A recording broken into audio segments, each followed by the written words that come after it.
जब ग़ज़वा तबूक की तैयारियां हो रही थी, हज़रत अबू बकर सिद्दीक और उमर बिन ख़त्ताब रज़ी अल्लाह ताला अन्हु का आपस में एक मुकाबला होता था कि मैं उमर से नेकियों से बढ़ जाऊं, और उमर चाहते थे कि मैं अबू बकर से नेकियों में बढ़ जाऊं।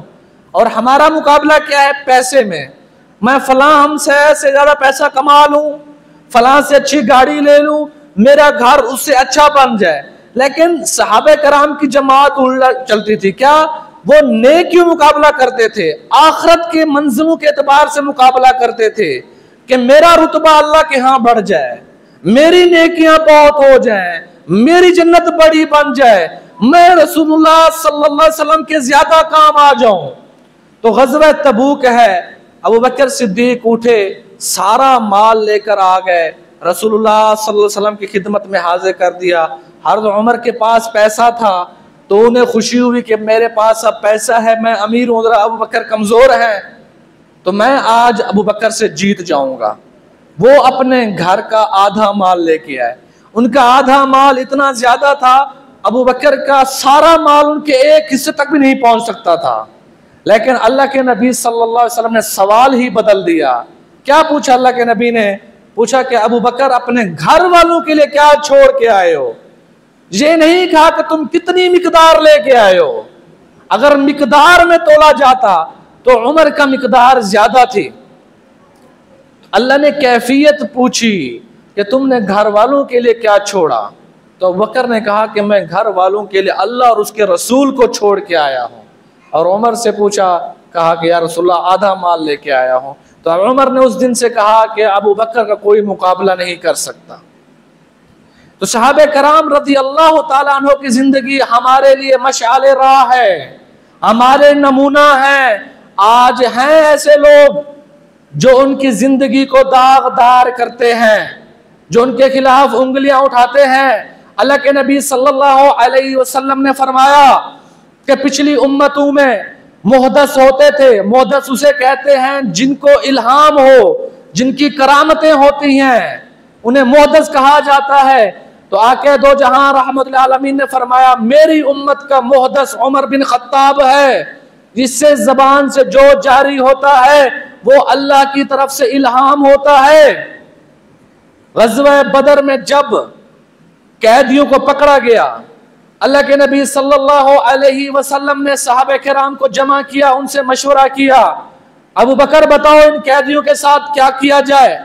और अबू बकर ने गुजारिश की, या रसूलल्लाह ये हमारे रिश्तेदार हैं, इनसे फिदिया लिया जाए, फिदिया लेकर इन्हें छोड़ दिया जाए। फिदिया से हमारे जो मुसलमान हैं, मुहाजिर मुसलमान हैं, उनकी माली मुआमलत हो जाएगी। हज़रत उमर से पूछा क्या किया जाए। हज़रत उमर ने कहा, या रसूलल्लाह ये हमारे दुश्मन हैं, ये कलमा के दुश्मन हैं, ये अल्लाह और उसके रसूल के दुश्मन हैं। जो मेरा रिश्तेदार है वो मुझे सौंपा जाए, अकील अली रजी अल्लाह तआला अन्हु को दिया जाए, अबू बकर के रिश्तेदार अबू बकर को दिए जाए, हर मुहाजिर का रिश्तेदार हर मुहाजिर को दिया जाए। तलवारें निकाल, गर्दनें काट दे और हम ये दुनिया को बताएं अल्लाह और उसके रसूल के आगे हमें किसी चीज से मोहब्बत नहीं, हमारे लिए अल्लाह और उसके रसूल बढ़कर है। अल्लाह के नबी सल्लल्लाहु अलैहि वसल्लम ने अबू बकर सिद्दीक रज़ी अल्लाह तआला अन्हु की राय को सही समझा और उनसे फिदिया लेकर छोड़ दिया। अगले रोज हज़रत उमर रज़ी अल्लाह तआला तशरीफ लाए, देखा कि हजरत मोहम्मद सल्लल्लाहु अलैहि वसल्लम रो रहे हैं, अबू बकर सिद्दीक भी रो रहे हैं। अर्ज करने लगे, या रसूलल्लाह ऐसा क्या मामला हो गया है, हमें बताएं, हम भी आपके साथ रोना शुरू करें, क्या माजरा हुआ है। रसूलुल्लाह सल्लल्लाहु अलैहि वसल्लम ने फरमाया कि उमर तुम्हारी बात ठीक थी, तुमने ठीक कहा, कल जब हमने कैदियों को छोड़ा अल्लाह का अजाब इस दरख्त के सर तक पहुंच चुका था।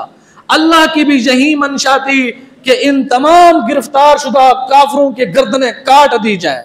यह कुछ नबी की शान के खिलाफ है, नबी की इज्जत के खिलाफ है कि उसके हाथ में कैदी हो और वो उनको छोड़ दे, बल्कि उनकी गर्दनें उड़ा दे, उनका खून बहा दे। अल्लाह पाक खुद फरमाते हैं, तुरीदूना अर्द दुनिया वल्लाहु युरीदुल आखिरा, तुम लोग दुनिया के चंद टके पसंद करते हो, अल्लाह तुम्हारे लिए आखिरत को पसंद कर रहा है। आखिरत की नेमतें अल्लाह तुम्हारे लिए तैयार कर रहा है। तुमने फिदिया लेकर कैदियों को छोड़ दिया। तो हज़रत उमर बिन खत्ताब रज़ी अल्लाह ताला अन्हु की फरासत को देखें, फ़हम को देखें। यहां से पता चलता है कि उनके ऊपर इल्हाम होता था, यानी अल्लाह रब्बुल इज्जत की गैबी उनकी रहनुमाई की जाती थी।